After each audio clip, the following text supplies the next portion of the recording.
My uncle called my 6-year-old daughter worthless on a family video call. He said she would never amount to anything. He said it loud enough that everyone on that call heard it, including my daughter, who was sitting right beside me with her small hands folded in her lap. I didn't yell. I didn't cry. I smiled, and I handed her the phone. She pressed play on her tablet. It was a recording from 8 months earlier, the night my uncle begged me for $50,000 for a business he swore was going to change everything. I let it play for exactly 4 seconds before I said calmly, slowly, the way you speak when you already know how the room is going to end. Before you deny it, listen to what you said about her future while you were asking for money to fund yours. He disconnected immediately. But that moment didn't start with a video call. It started years ago, in a family that had very specific ideas about who I was and what I was capable of, and it ended the night those ideas ran headfirst into everything I had quietly been building while nobody was paying attention. Let me tell you how we got here. My name is Nora Scott. My daughter is Lily, and she turned 6 in February of this year. My uncle, my mother's younger brother, Roland Ferreira, has been a loud presence in our family for as long as I can remember. He is not a bad man in the way that some men are bad. He is the kind of man who believes, sincerely, that he is the center of every room he walks into and that everyone else is supporting cast. My mother, Diane Scott, has spent most of her adult life treating Roland's opinions like weather forecasts, inevitable, powerful, not worth arguing with. My father passed when I was 19. After that, Roland expanded. That's the only word I can think of for it. He expanded into the space my father had occupied, not with grief or care, but with opinions. About my choices, about my apartment, about the work I was doing and whether it was serious enough. He did this all with a smile, the way people do when they have decided that their cruelty is actually wisdom. I graduated from college at 22 with a degree in communications and a very clear sense that my uncle thought this was a waste of tuition money. He sat at my graduation dinner and spent 40 minutes talking about his friend's son, who had gone into civil engineering and was doing extremely well. He didn't say this once. He said it 3 times, each time with a small nod toward me, as though I might take the hint and agree that I had made a poor investment of my own life. I nodded. I ate my salmon. I didn't tell him that I had already been offered a position at a boutique marketing consultancy in the city that was paying me more in base salary than civil engineering friend's son had made his first year. I didn't correct him.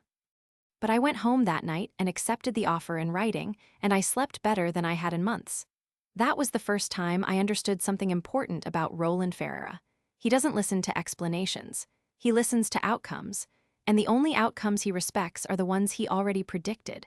So the only strategy that makes sense with someone like Roland is to say nothing, build quietly, and wait. I built quietly for a long time. My first 3 years at the consultancy were good. I was good at the work. I had a particular talent for identifying what a client actually needed versus what they thought they needed, and I had an even greater talent for delivering it without making them feel foolish for having been wrong. By the time I was 26, I had been promoted twice and was managing a small team. By the time I was 28, I was being invited to strategy sessions that used to be closed to people at my level. Roland, during this period, was running a mid-size hardware supply business that his own father had left him. It was profitable enough. He was comfortable enough.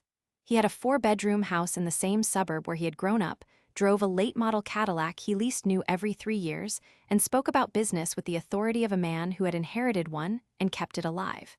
He was not wrong that he had managed it reasonably. He was wrong about almost everything else.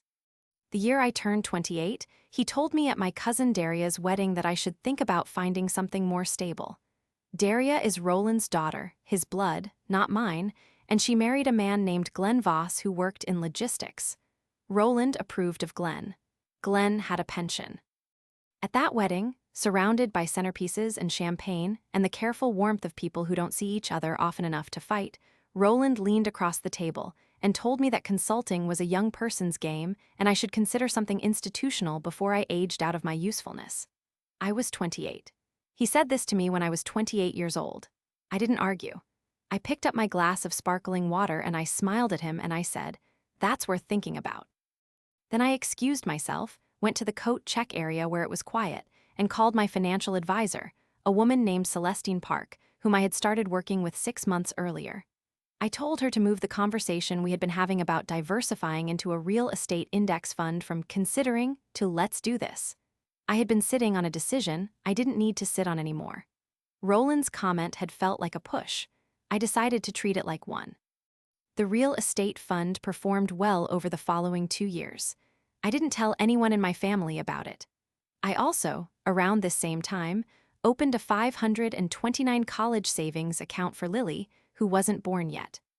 I know that sounds strange, opening an education account for a child who didn't exist, but Celestine and I had been talking about long-term financial architecture, and she made the case that the earlier you start, the harder the compound interest works.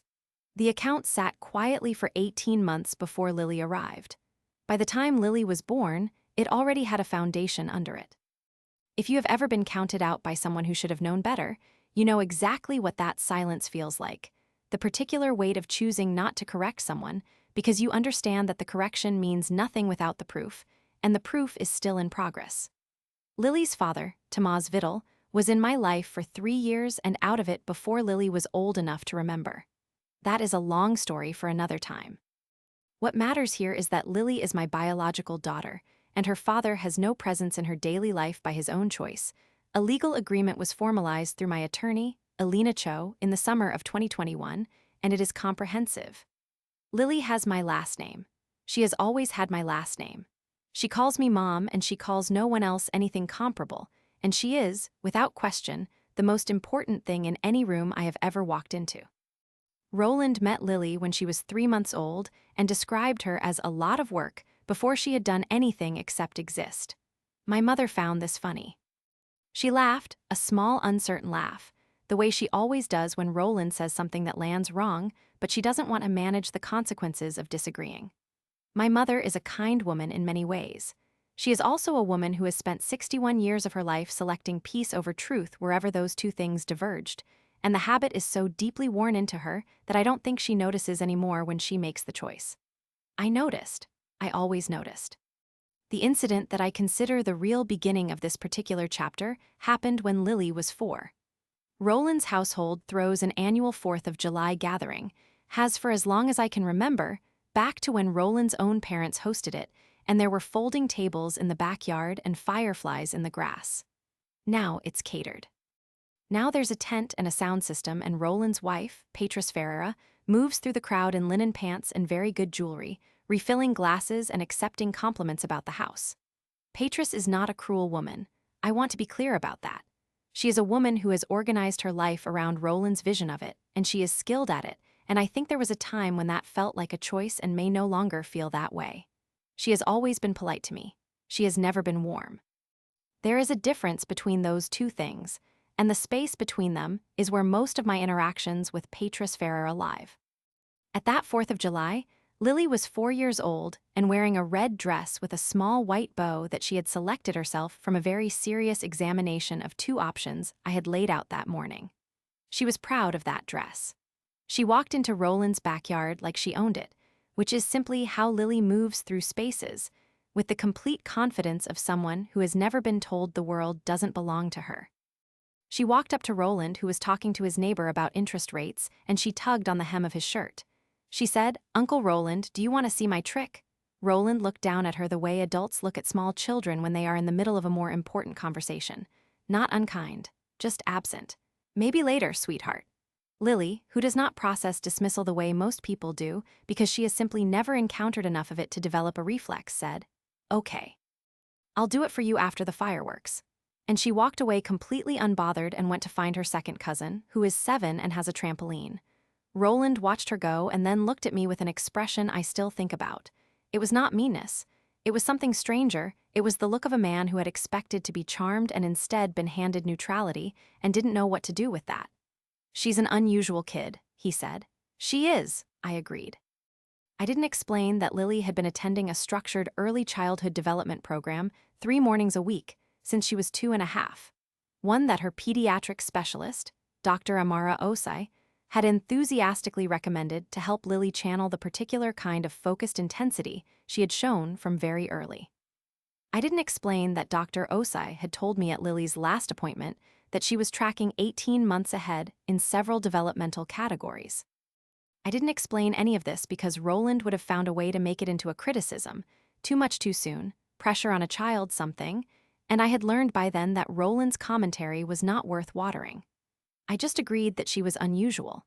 Then I got Lily a plate of food and sat with her near the edge of the yard where we could see the fireflies, and she fell asleep on my shoulder before the fireworks started. That was the last summer before things shifted.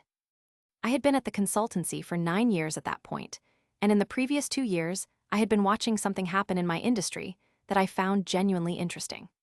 Several of the firm's mid-size clients had begun moving significant portions of their marketing strategy management in-house, and the ones who did it well had done so by building internal teams around a single strategic advisor rather than cycling through agency relationships. I had been thinking about this pattern for a long time. I had been talking to Celestine about it. I had been talking to Alina Cho about structural questions that were becoming less theoretical. In November of the year Lily was 4, I had my first formal consultation with Alina. Her practice is split between family law and business law, which is exactly what I needed, because the questions I was bringing her overlapped both. We met on a Tuesday afternoon at her office, and by the end of 2 hours, I had a clear picture of what I needed to do and a realistic timeline for doing it. Alina is precise in the way that good attorneys are precise. She doesn't offer opinions you haven't asked for, and she doesn't waste time on reassurance when what you need is a plan. She pushed a single sheet across the desk toward me at the end of that meeting, and on it was a framework, a structure. The beginning of something that would take me 18 months to build properly, and that I would build completely in private. The college fund for Lily already existed. What I was building now was something larger, a structural reorganization of everything I had been accumulating, into a form that served not just my present but Lily's future in a way that couldn't be touched, threatened, or maneuvered around. I did not tell my mother. I did not tell Roland. I did not tell Patris or Daria or Glenn or any of the people who filled the folding chairs at Roland's 4th of July and spoke about interest rates and civil engineering and the importance of stability. I went home from Alina's office that Tuesday and made Lily dinner. She was in a phase where she would only eat pasta with butter and exactly 3 small pieces of broccoli arranged around the edge of the bowl like they were guarding it. I made her pasta with butter and 3 small pieces of broccoli, and I sat across from her at the kitchen table while she told me about something that had happened at school involving a caterpillar and a misunderstanding about a sock, and I felt, for the first time in a very long time, like the ground under my feet was exactly where I had put it. The next 18 months were not quiet. They just looked quiet from the outside, which was the point. I maintained everything at the consultancy. I delivered. I kept my relationships intact. I attended every family gathering I was invited to, and I brought food and I sat at tables with Roland and listened to his commentary and nodded at the appropriate intervals. I let him believe that nothing had changed, because from where he was standing, nothing had. Lily grew. She started calling her broccoli the guards. She learned to read earlier than expected and liked to carry 1 book per outing in a small green backpack shaped like a turtle. She told Roland at Christmas that she was going to be a scientist who studies rocks, and Roland said, "Well, you've got time to change your mind." And Lily looked at him with the very level expression of a child who is considering whether a response is worth the energy, and decided it was not. I watched her make that decision. 6 years old, and already she had learned the move. I was proud of her in a way I couldn't explain in the moment. I was also quietly furious on her behalf, in the particular cold way that fury operates when you are not going to act on it immediately, but you are absolutely going to act on it. The one thing Roland did not know, the thing he would not know until the moment I chose to show him, was that I had retained Alina Cho to file a formal financial disclosure request in connection with a property dispute that had been sitting unresolved in our family since my father's death, 11 years earlier. My father had left a partial ownership interest in a piece of commercial property that had never been formally distributed. Roland had been managing that property for years, treating the management fee as his own and the decisions as his own, without ever producing a full accounting for my mother or for me as my father's heir. Alina filed the request on the 14th of September, 2022. Roland didn't respond. He had 30 days to respond. He did not respond. The month that followed was the most outwardly normal month of my life. I made school lunches. I attended a strategy session at the consultancy where I presented a proposal that was approved without revision. I took Lily to her appointment with Dr. Osai, who said she was doing beautifully and asked about the rock collection that Lily had apparently described at length during the previous visit. I had dinner with my mother on a Thursday and listened to her talk about a new show she was watching, and I said very little about my week. The second close call came on a Sunday in October when Roland called me, unprompted, to ask how things were going. Roland does not usually call me to ask how things are going. I knew immediately that he had heard something, or sensed something, the way people do when a legal process has been initiated in their direction and the air around them changes temperature slightly. "Things are good," I told him. "Celestine Park still doing your finances." He said it casually, the way you say things when you're trying not to sound like you're asking. I felt every cell in my body go still. Celestine's name had appeared in some paperwork. It should not have been a name Roland recognized at all. "She's great," I said, equally casual. "Same as always." "Good." A pause. "You know, your father's property, that building on Harwick Street, I've been thinking we should get a proper appraisal done. Update the numbers. It's been a while." I turned away from the window I had been standing at. "That makes sense," I said. "Have your attorney reach out to Alina Cho and she can coordinate." A beat, long enough that I counted it. "You have an attorney?" "Everyone should have an attorney, Roland." I let that land for exactly 1 second. "I'm going to go get Lily from her bath. Let's talk soon." I hung up. I stood in my kitchen for perhaps 20 seconds. Then I called Alina and told her to move the timeline forward. The look on Alina's face when I told her how the call went, and I know this because we did it over video, was the look of a woman who had seen this specific sequence many times and found it neither surprising nor discouraging. She picked up her pen. She wrote something on the pad in front of her. She said, without looking up, "Give me 72 hours." I gave her 72 hours, and then I waited. What I was waiting for, I didn't know exactly. I knew that the financial disclosure process was moving. I knew that the property on Harwick Street had an appraised value that would make the management fees Roland had been collecting for 11 years look very different once they were set against the actual numbers. I knew that Alina had everything she needed. What I didn't know was what Roland was going to do next, whether he was going to come toward me or try to go around me. He tried to go around me. But that is where the next part of this story begins. And if you are still with me, stay, because what happened next is the entire reason I am sitting here telling you this. Roland did not reach out again after that phone call. Not for 2 weeks, not for 3. The silence had a texture to it, not the easy quiet of distance, but the tight, held-breath silence of a man deciding how to approach something he had not yet figured out how to control. I knew that silence. I had grown up adjacent to it. It was the silence Roland used when he was computing, when he was calculating angles, when he was deciding which version of a conversation would land in his favor. I used those 3 weeks to finalize everything Alina needed. The property on Harwick Street, a commercial building my father had owned a 40% stake in before he passed, had been in Roland's informal management for 11 years. 11 years of collected rent, 11 years of maintenance decisions, 11 years of management fees that had been documented nowhere my mother or I had ever been shown. Alina had been building the accounting of it for months. The appraised value, when the formal assessment came back in early December, was $430,000 for my father's stake alone. The management fees Roland had been drawing, extrapolated across 11 years at the rate structures Alina's forensic accountant had identified from the limited documents we had, came to something in the range of $112,000 in unaccounted compensation. That number is important. Hold on to it. The family video call that Roland organized for the third Sunday in January was framed, as these things always are with Roland, as something warm. A check-in. A chance to see Lily, he said. A chance to catch up as a family before the year got too busy. My mother called me 2 days before to make sure I would join.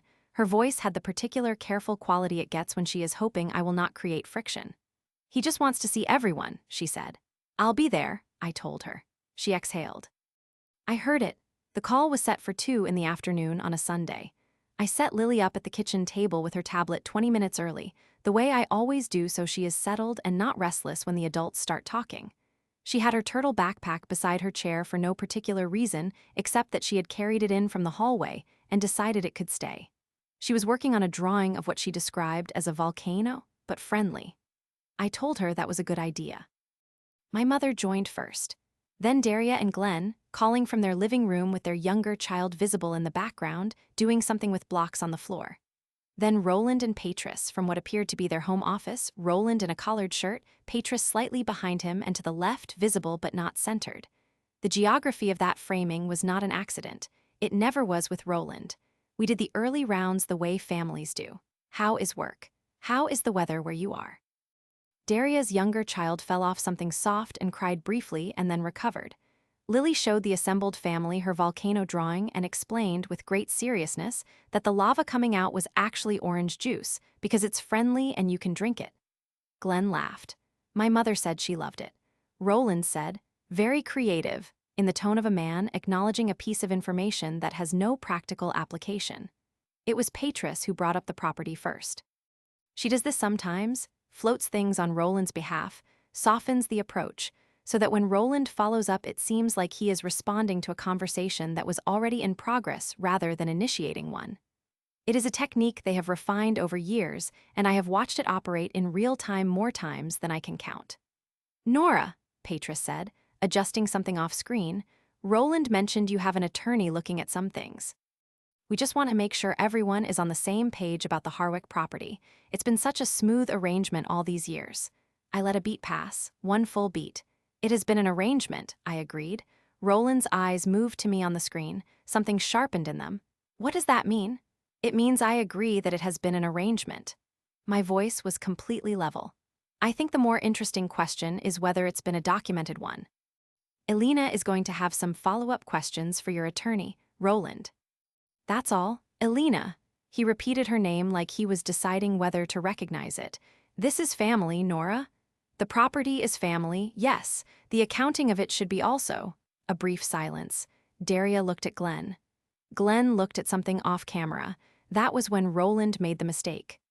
I have thought about this moment many times since, and I am still not entirely certain whether what he said next was calculated, or whether it slipped out of him the way things slip out of people when they are cornered and afraid and need to redirect attention. Either way, it happened. He looked past me on the screen. He looked at Lily. Lily was still drawing. She had added what appeared to be a small figure standing next to the friendly volcano, waving. You know, Roland said, and his voice had shifted into something with a false warmth underneath it, the way synthetic fabric mimics the texture of something real. Sometimes I wonder if that girl even understands what a family is. Kids who grow up without fathers, Roland. My mother's voice came through the speakers sharp enough that even Daria moved in her seat. He kept going. He actually kept going. Grow up with certain deficits. That's just reality. I'm not saying it to be cruel, I'm saying it as someone who has watched her for 6 years and thinks, she's not going to have an easy time of it. She is, I don't know how else to put this, she is just not equipped. She doesn't engage normally. She doesn't stop. The word came out of me flat and final. I'm trying to, she can hear you, he paused. And in that pause, I watched something move across his face, not remorse, not immediately, but the particular recalibration of a man who has said something out loud that he expected to be absorbed quietly and has realized, perhaps for the first time, that it will not be. Lily had stopped drawing. She was looking at the screen. She had heard. Children always hear. The pretense that they don't is something adults construct for their own comfort, not the child's. I put my hand on Lily's shoulder. I felt her lean into it very slightly. Then I looked back at the screen. Lily, I said calmly, can you get me the tablet from the counter? The small one. She looked at me. The blue one? Yes, the blue one. She climbed down from her chair and went to get it. She is a methodical child. She picked it up with both hands and carried it back to me the way she carries things she has been told are important, carefully, deliberately, like the object understands its own value. I took it from her. I looked at Roland. You asked me once for $50,000, I said. 8 months ago, you said your business was in trouble and you needed a bridge to a contract that was coming in. You said a lot of things on that call. His expression didn't change immediately. Level 1, a pause, barely half a second too long. I don't see what that has to do with. Before you say another word about my daughter, I told him, I want you to hear what you said about her future while you were asking for mine. I handed Lily the tablet. I had already navigated to the file. I had been carrying it for 8 months, which is to say I had pressed record on my phone that night when Roland called me, alone, when he thought it was just the two of us, when he said the things people say when they believe they are operating without witnesses. Press the triangle, I told her. She pressed it. Her small finger, confident, certain. Roland's voice came through the speaker. I had listened to that recording dozens of times. I knew every word of it. But hearing it play in that moment, in front of my mother and Daria and Patris and Glenn and my daughter, who was standing beside me holding a tablet like she was presenting a science project, it landed differently. It landed the way things land when they arrive in the right room at the right time. Roland's recorded voice said, among other things, that he needed the money urgently and that I was the only person in the family with real liquidity. He said he had always believed in me, which was not something he had ever said to my face in my life. He said he wanted to make sure Lily would have what she needed. That was the part that mattered. That was the part where he invoked my daughter by name as a reason I should give him $50,000, and that the business was going to turn around and he would pay me back within a year. I had not given him the money. I had listened to the entire call, told him I would think about it, and then called Alina the following morning. But that wasn't the part I was playing for the family. That part came 40 seconds into the recording, when Roland, apparently having decided that the emotional appeal was not moving me quickly enough, said the following. And frankly, Nora, you have more than you need anyway. You always have. That little girl of yours, she's going to cost you a fortune no matter what you do, because that child has, and then he used a phrase I will not repeat verbatim, but the substance of it was exactly what he had just said on the live call. That Lily was not equipped, that she had deficits, that her future was not going to be what I was hoping for. He had said it then to motivate me to give him money. He had said it today to wound me because he was backed into a corner. Both times he was wrong, and now both times were in the same room. Roland disconnected. The call dropped his square from the grid. Nobody spoke. Then my mother, in a voice I had never heard from her before, not the careful managing voice, not the diffusing voice, but something older and more final, said, "Roland." He was gone. He had already gone. I called Alina that afternoon. "File everything," I told her. "We are moving with the original timeline and I want the full accounting request escalated. I'll have the motion filed by Wednesday," she said. "Are you all right?" I thought about that for a moment. Lily was at the kitchen table again, drawing. She had gone back to her friendly volcano like the call had been a weather event, something that happened and was now over. "I'm all right," I told Alina. "Wednesday is fine." The call I made after that was to Celestine, my financial advisor. I told her the timeline had moved up and I needed the portfolio restructuring we had been discussing to be completed before the end of the month. Celestine did not ask why. She had known me long enough to understand that when I say the timeline has moved up, there is a reason, and the reason is sound. I then sent an email I had been keeping in drafts for 4 months. It went to Roland's business attorney, not to Roland directly, which would have been emotionally satisfying but strategically pointless. And it was a single paragraph, formal and specific, notifying him that a formal financial accounting request for the Harwick Street property management had been filed and that all relevant documentation should be preserved. Alina had drafted the email. I had been waiting for the right moment to send it. There is something irreversible about an email. A phone call can be denied, reframed, walked back. An email with a timestamp sent to an attorney of record is a different category of action entirely. It is a door closing. I felt it close. That night I made Lily dinner. She wanted pasta. She wanted her guards, the 3 small broccoli pieces arranged around the edge of the bowl. I made them. She ate 2 pieces of broccoli and left one. "You didn't eat your 3rd guard," I told her. She considered this. "He went home," she decided. I let that stand. But what happened next, the actual confrontation, the moment when everything I had built came into the same room as everything Roland believed about himself, that happened 12 days later, and it was not on a video call. It was in person, and it was not something I arranged. It was something Roland arranged, which is, in retrospect, the most Roland thing that has ever happened. He called my mother. He told her he wanted to clear the air. He said family matters should be resolved face to face. He organized a dinner at his house, himself, Patris, my mother, Daria, and Glenn, and me. He did not phrase it as optional. My mother called me and asked me to come. I went. I brought a folder. Roland's dining room seats 12 and is furnished to seat 10 comfortably. The table was set for 6. Patris had cooked, which she does well, and the room smelled like something braised and careful. My mother was already seated when I arrived, with a glass of white wine in her hand and the expression of a woman who has prayed for an uneventful evening and is not entirely confident in the prayer. Daria sat across from me. Glenn sat beside Daria. Roland sat at the head of the table, Patris to his right. The chair at the opposite end from Roland was where I was guided by Patris with the particular gracious efficiency of a woman who has thought about the geometry of this dinner. I set my folder on the empty chair beside me. Roland noticed it immediately. His eyes went to it, came back to me, went to it again. His tell, the thing he does when he has noticed something he didn't expect, is that he reaches for his water glass without drinking from it. He did that now. Picked it up, set it down. "Glad you could make it," he said. "Of course." I unfolded my napkin. "Thank you for cooking, Patris. It smells wonderful." The first 20 minutes of that dinner were the most controlled 20 minutes I have ever sat through. Roland spoke about the hardware business. He spoke about a contractor relationship that was going well. He spoke about Glenn's logistics work with the kind of approval he usually reserved for things he considered correctly ordered. Glenn accepted the approval with the quiet gratitude of a man who has always been approved of by Roland and does not fully understand that this is a conditional arrangement. Daria talked about her younger child's new interest in music.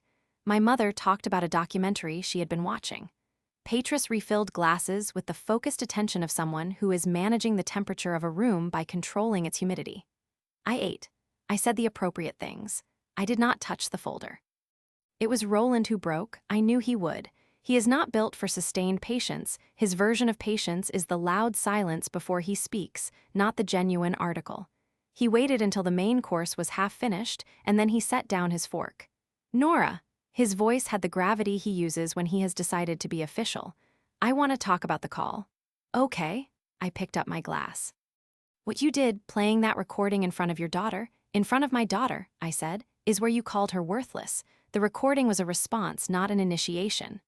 The word worthless landed on the table like something dropped from a height. My mother closed her eyes briefly. Daria stopped cutting her food. Roland's hand moved to his water glass, didn't lift it. "I didn't use that word." "The recording exists, Roland. You can have your attorney request a copy if you'd like." He looked at me for a long moment. Level 1, the too long pause. "This is about the property. This is about a number of things." I set down my glass. "The property is one of them. I've managed that property for 11 years, kept it profitable, kept it maintained. Your mother has never had to worry about it." From the end of the table, my mother said quietly, "I didn't know there was anything to worry about." Roland's gaze moved to her and back to me. "There isn't. Then a full accounting should be straightforward."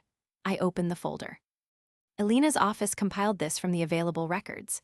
It's a summary, not the full report. The full report is 37 pages. I slid the first sheet across the table toward him. "The line I want to draw your attention to is the management fee total, $112,000 over 11 years, drawn from the property account without formal documentation or authorization from either of my father's listed heirs." Roland did not pick up the paper. He looked at it on the table between us. Level 2, his hand, which had been resting beside his plate, went flat and still. A visible stillness, the kind that arrives when a body is deciding between two very different responses. Patris spoke from his right. "Nora, management fees are standard. Roland has given years of his time to that property. Standard fees are documented in advance and agreed to by all parties with an ownership interest." I looked at her directly. "Were you aware of a written management agreement?" She reached for her wine glass. "I'm sure there's something on file." Elena requested all documentation in September. We received bank records and a partial maintenance log. No management agreement. Daria, across the table, had set her fork down completely. She was watching Roland in a way I had never seen her watch him, not with the comfortable deference of a daughter who has always been on the right side of her father's approval, but with something more uncertain, like a person who has just noticed that the floor they are standing on is not attached to anything they can see. Glenn said nothing. He looked at his plate. He is a man who has built his life around not being in the middle of things, and he honored that arrangement now. Roland picked up the paper. He looked at it. His voice, when it came, was lower, tighter. "This is a family matter, Nora, not a legal matter. It became a legal matter in September when you didn't respond to the formal disclosure request within 30 days. I kept my voice completely even. "That's not my timeline. That's the procedural timeline. I didn't design it. You filed a request against your own family. I filed a request for documentation of assets that partially belong to my mother and to me as my father's heir." The word father was the only place where my voice changed, and I let it change because there was nothing strategic about the change, it was simply true. You have been drawing fees from a property my father spent his life building. That is what this is. Roland put the paper down. He looked at me with an expression that was trying to find the version of this conversation where he still had the advantage and was discovering that the version did not exist. I kept that property running, he said. I handled everything. I did it as family. My mother spoke from the other end of the table. Her voice was very quiet and very clear. You never told me, Roland. He turned to look at her. Diane, 11 years, you never once said fees or an account or… She stopped. She pressed her fingers against her lips, not crying, thinking, why didn't you tell me? He looked at his sister for a long moment. And I saw in that moment the one humanizing crack in Roland Ferreira that I had been waiting 11 years to see. He did not have an answer, not a self-serving one, not a genuine one. He had simply done what people do when they believe the arrangement will never be examined. He had told himself it was reasonable, and then told himself that less and less often, until he had stopped telling himself anything and it had simply become habit.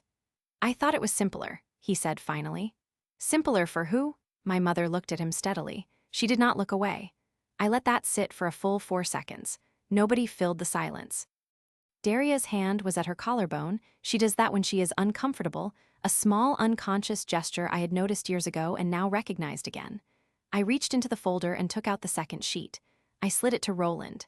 This is the current appraised value of my father's 40% stake in the Harwick Street property. I waited while he looked at it. $430,000. That appraisal was conducted independently in November. Roland read the number. He set the paper on top of the first paper.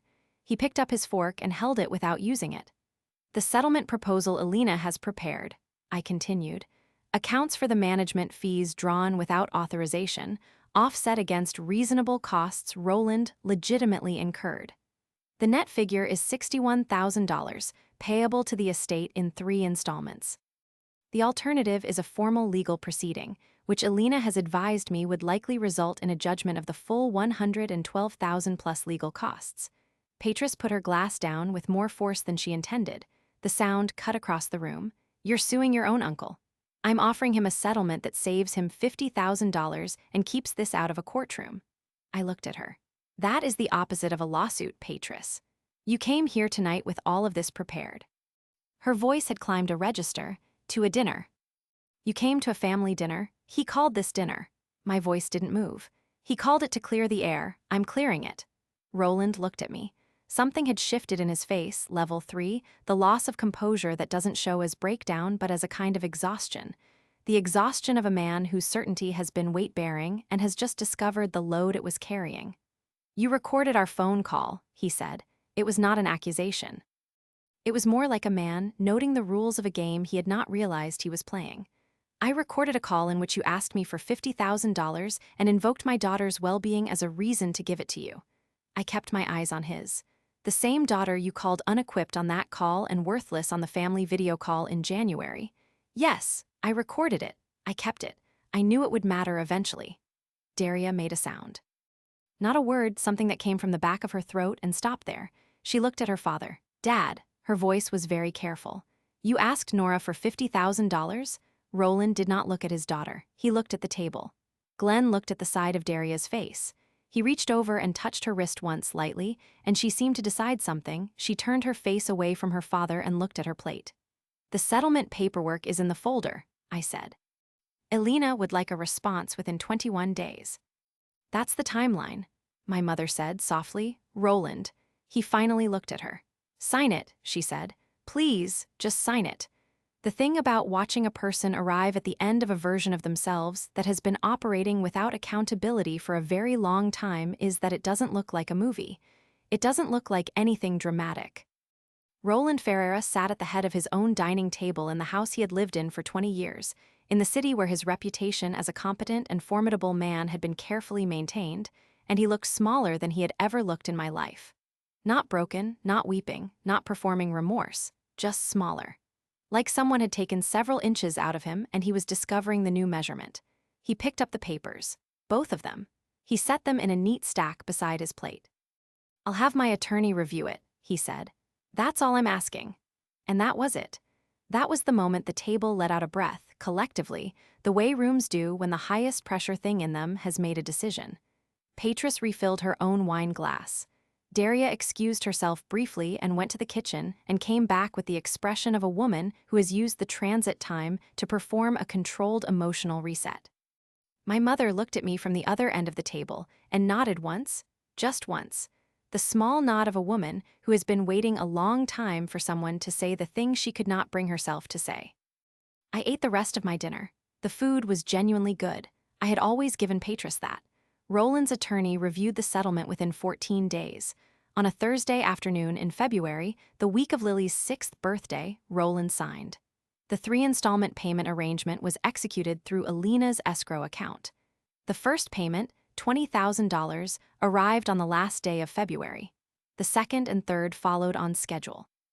The formal management of the Harwick Street property was restructured. A property management company was engaged through proper documentation, with fees agreed to in writing by all parties with ownership interest, my mother included. My mother is now copied on every quarterly report from that building. She reviews them. She asked me, the first time she reviewed one, whether the maintenance reserve fund was adequate, and I told her that was exactly the right question to ask. That conversation, my mother asking the right question, for the first time, about something that had always belonged to her, is the one that mattered most to me. Not the settlement, not the number. My mother standing up at the end of a very long arrangement and deciding to see it clearly. Roland did not attend Lily's birthday party. I had not invited him, and he had not asked. The party had a rock theme. Lily had moved firmly from the friendly volcano phase into a dedicated interest in geology. And there were 14 children in my living room examining sample trays of minerals that I had borrowed from a local natural history education program through Dr. Osai's recommendation. Lily identified every sample correctly except one, which she called sparkly granite instead of its technical name, and when the program educator gently corrected her, Lily considered this for a moment and then said, "Okay, but it's still sparkly." The educator agreed that it was still sparkly. My mother was there. She arrived early and stayed late, and she sat in the corner of my living room with a piece of birthday cake and watched Lily work the room with the focused energy of a child who has never been told the world doesn't belong to her. At some point, my mother put her cake plate down and just watched. I caught her doing it. She saw me catch her. She pressed her lips together in the careful way she has when she is feeling something large and managing the edges of it. I sat down beside her. We didn't say anything for a while. "She is extraordinary," my mother said finally. "Yes," I agreed. "I should have said something on that call earlier than I did. I thought about the right answer, the true one. You said it when it mattered." She looked at her hands. "I said it late." "You said it," she nodded. She picked her cake back up. We sat there together, watching Lily hold up a piece of sparkly granite to the window light like she was checking it for secrets. Roland's hardware business had a difficult year. The contract he had said was coming in, the one that had been the premise of his $50,000 request, did not materialize the way he had projected. He sold 2 of the 3 commercial vehicles in the company fleet before summer. I know this because it is the kind of information that moves through a family without anyone deciding to move it. Daria told my mother. My mother mentioned it to me in a way that was not triumph and not grief, just information, just the texture of a situation settling. Patris took on expanded work hours at the decorating business she has run on the side for years. She is good at it. I have always thought she was good at it. I think she thought so too, and I think she had been waiting a long time for the space to find out. I am, as of this spring, a senior partner at the consultancy. The title changed in March, which is when my profit share arrangement changed with it, a number I will not state here because it is mine and private, and Celestine and I are the only ones who need to know it. The college fund for Lily, the one I opened before she was born, has been growing quietly for 6 years. It has enough in it now that when Lily is ready, her education will be funded regardless of what any of the rest of my life looks like. That was always the point. Alina and I still meet quarterly. There are other things in progress. The full restructuring of the Harwick Street ownership documentation is ongoing, and my mother now has proper legal representation for the first time since my father passed. These are slow, institutional processes. They are also, finally, in motion. Lily asked me last week, out of nowhere, whether Uncle Roland was going to come to her science fair in April. I told her I wasn't sure he would be able to make it. She thought about this for approximately 2 seconds and then asked whether we could get a new mineral sample kit because the sparkly granite one she had been borrowing was really the school's and she wanted her own. I told her we could absolutely get one. She said okay and went back to her drawing. That was enough. That was exactly enough. So I'll ask you this, since you've stayed with me this long, did I go too far or not far enough? Tell me in the comments.